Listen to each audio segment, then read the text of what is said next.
Reflections on the Player and the Game by Juanma Lillo. In football, I think that there is no separation between attack, defense and transitions when developing the game. Footballers are self-organized, but they are also self-organizers as they interact with each other.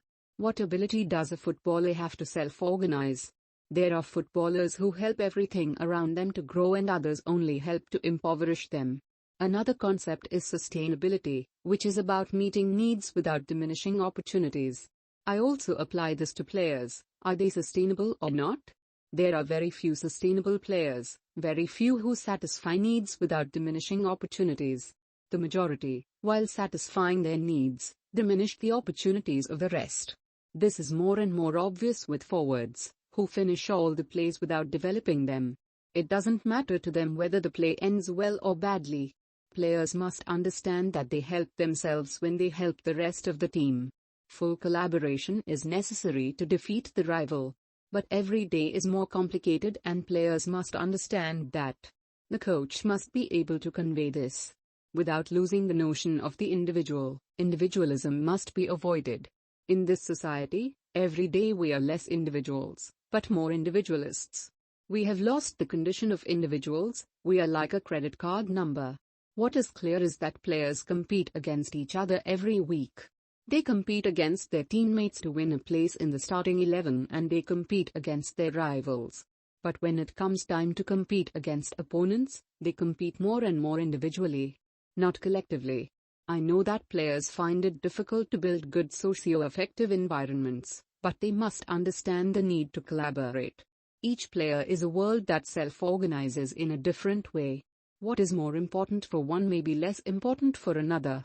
The foundation of the game is the player and his ability to organize himself and be an organizing element with the others.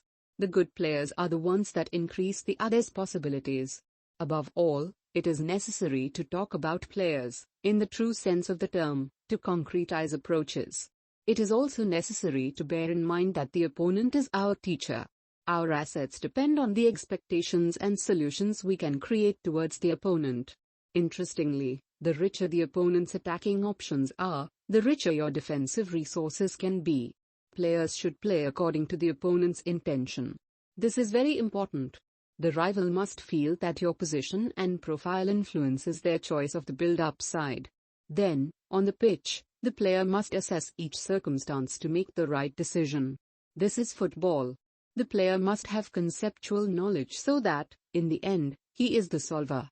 No matter how much we plan a match, what happens on the pitch is spontaneous. As much as we plan and know things, we know nothing of what will happen. We can only guide and stimulate the players. We cannot impart knowledge, because knowledge is an internal process. We cannot teach anything. The player can learn and that is different. To stimulate the tactical depth of the player, there are many ways. Some are not tactical, but they are necessary to awaken the players, making them want to know what you are going to tell them. The concept of freedom is not letting the player do whatever he wants, without providing anything to the group. Talent expresses itself in order. If it wasn't like that, it wouldn't be talent. We usually associate talent with attacking actions, but you also need the talent to defend. Bessi at AC Milan, with 2 steps forward and behind, had 3 opposing forwards around him. Gallego was a magnificent Argentine centre-back who recovered every ball. He used to say, when the rival is far away, I look at his eyes, when he is close, I look at his feet. This is talent. It is playing with the opponent's intent when he is far away. But, when he is close, the aim is not to look at a source of distraction, but to look at where I can take the ball.